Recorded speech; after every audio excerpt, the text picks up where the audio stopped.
Dvi Segal, Yves Duron, bonjour. Bonjour. Bonjour. Vous êtes les cofondateurs de Motiva. Est-ce que vous pouvez nous expliquer ce que c'est rapidement?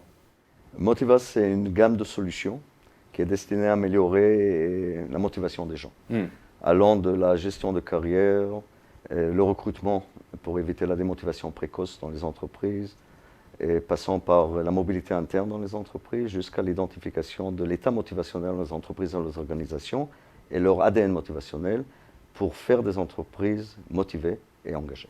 Alors, en parallèle de cette activité professionnelle, vous venez de publier La motivation, une compétence qui se développe aux éditions Pearson. Alors, première question, pourquoi s'intéresser à cette question de la motivation? Est-ce tout simplement parce que son importance est aujourd'hui sous-estimée dans les entreprises? Tout à fait. Et si on regarde toutes les enquêtes Gallup, on voit qu'il y a un problème d'engagement avec des chiffres assez alarmants. Et quand on rencontre les entreprises, on voit que le problème, ce n'est pas uniquement l'engagement.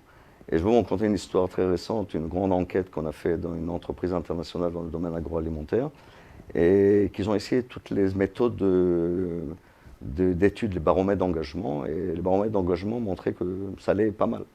Mais quand même, ça allait pas. Et quand on a étudié la motivation de l'entreprise, on a vu qu'ils ont un problème de motivation et ni d'engagement.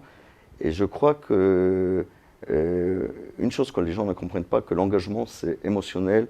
Mais qu'est-ce qui décide en fin de compte? Le côté rationnel des gens qui vont agir, c'est la motivation individuelle au travail. Est-ce que cela veut dire que le talent ne suffit pas à assurer la performance de l'entreprise, Yves Duron? Tout dépend ce qu'on appelle un talent, parce que pour beaucoup d'entrepreneurs, de managers, souvent le talent c'est plutôt quelqu'un qui est identifié comme étant hors norme, qui a un don peut-être, ou qui est un peu différent des autres. Pour nous, ce n'est pas du tout le cas. Tout le monde est un talent potentiel.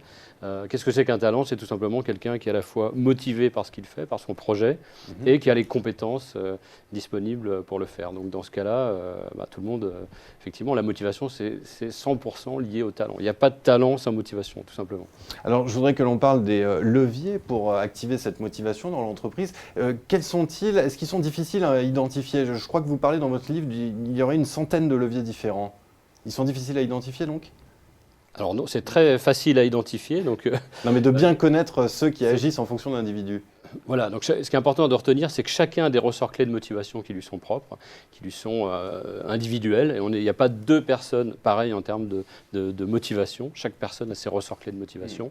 Et tout le travail, c'est justement d'apprendre, c'est l'objet de ce livre, hein. La motivation est une compétence qui se développe. C'est tout simplement d'apprendre comment on va pouvoir, chacun d'entre nous, essayer de satisfaire ces ressorts clés de motivation. Est-ce que vous pouvez nous donner quelques exemples de ces ressorts clés? Parce qu'à vous lire, vous dites que le levier financier n'est pas forcément le meilleur ressort motivationnel. Pas chez tout le monde. Pas chez tout le monde. Pas chez tout le monde. Et selon nos recherches sur jusqu'à présent 30 000 personnes, on a découvert qu'en fin de compte, la première étape, c'est de se connaître quelles sont mes motivations pour pouvoir les améliorer. Des motivations comme est-ce que je veux être indépendant, quel type d'indépendance je veux le travail, est-ce que je veux voir les résultats de mon travail. On divise en fin de compte les motivations dans le travail sur 6 volets. Mon métier, mes activités de travail, mes collègues, mon manager direct, l'entreprise dans laquelle je travaille et la vie en général. Et chacun de nous doit premièrement connaître ses motivations pour pouvoir les travailler. Et je vais vous donner un exemple très, très rapide. Allez-y. Quand je vais à la maison, quand je suis chez moi, et quand je veux arrêter de fumer, quand je veux avoir manger d'une façon saine, quand je veux commencer du sport, ce n'est pas l'entreprise qui est responsable de ma motivation pour faire ceci. C'est l'individu lui-même. C'est l'individu lui-même. Mais quand on arrive au travail, l'entreprise, c'est elle qui est en charge de la motivation. Soyons clairs, la motivation avec les entreprises modernes, que ce soit 1000 personnes, 10 000 personnes, 100 000 personnes, ils n'ont ni les moyens, ni l'argent, ni la possibilité d'améliorer la motivation. On doit donner aux gens la possibilité de traiter leur motivation comme ils le font chez eux. Mais alors imaginons, ça peut arriver dans une entreprise, un salarié qui n'a ni les compétences ni la motivation. C'est ce que vous appelez un peu poétiquement les poids lourds dans l'entreprise. Qu'est-ce qu'on en fait de ces poids lourds? Les poids lourds, ce sont des gens qui, comme vous le dites très bien, ne sont ni motivés, ni n'ont pas les compétences. Donc la première des choses, c'est avant tout de les remotiver pour un projet.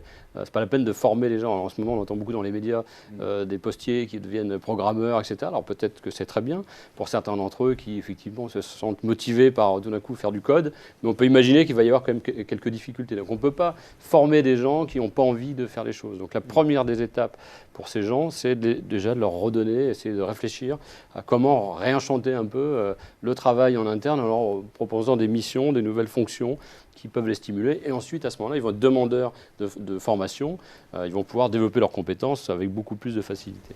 Et qu'est-ce qu'on fait des collaborateurs qui seraient les moins motivés, mais qui resteraient néanmoins en poste en se disant « bon, j'ai déjà un travail et c'est déjà pas mal ». Quelque part, nous on a fait une matrice qui lie la motivation et l'engagement. Et votre question se réfère à deux aspects de cette matrice. C'est les gens qui sont en désillusion, qui sont engagés et qui ne sont plus motivés. Et l'autre, c'est ceux qui sont au mariage blanc, c'est-à-dire qui sont motivés et pas engagés. Et quelque part, l'absurde montre que c'est préférable pour une entreprise que les gens soient plus motivés et moins engagés qu'engagés et pas motivés. Parce que de désillusion, on arrive vers la séparation, vers les poids lourds, qu'est-ce qu'on appelle, vers qu'est-ce que les Américains ils appellent les zombies de l'entreprise. C'est-à-dire qu'ils sont là sans être là. Vous dites aussi que la motivation, elle se travaille dans la durée.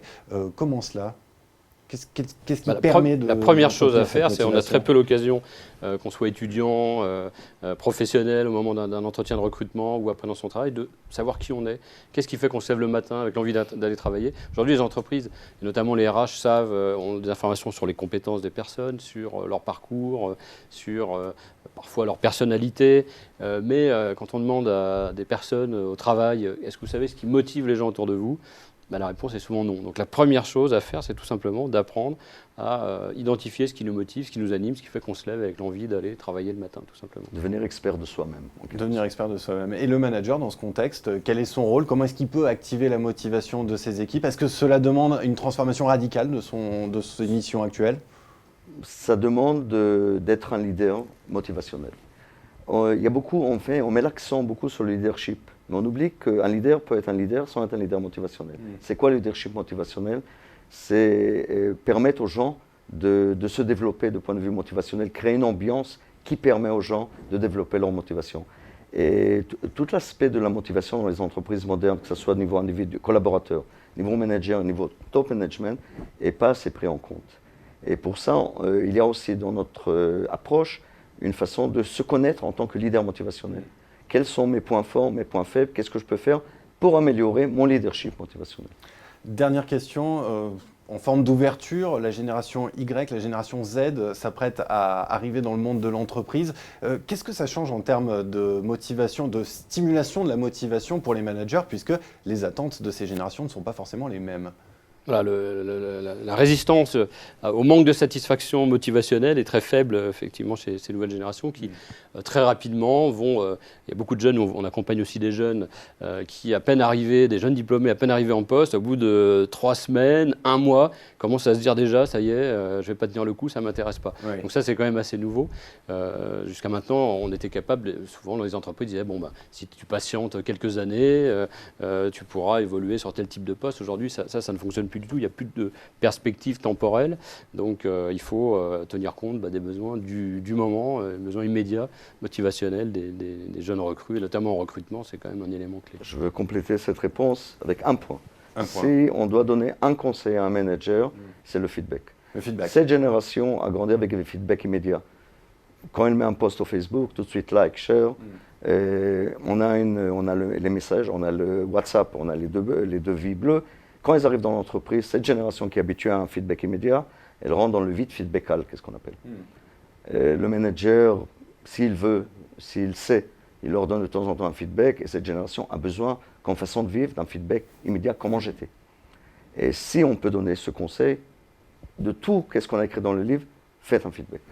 Eh bien, voilà un conseil avisé. Merci beaucoup, Zvi Segal et Yves Duron, pour votre présentation. Et puis, pour ceux qui veulent aller plus loin, je renvoie à votre livre « La motivation, une compétence qui se développe » aux éditions Pearson. Merci beaucoup. Merci à vous.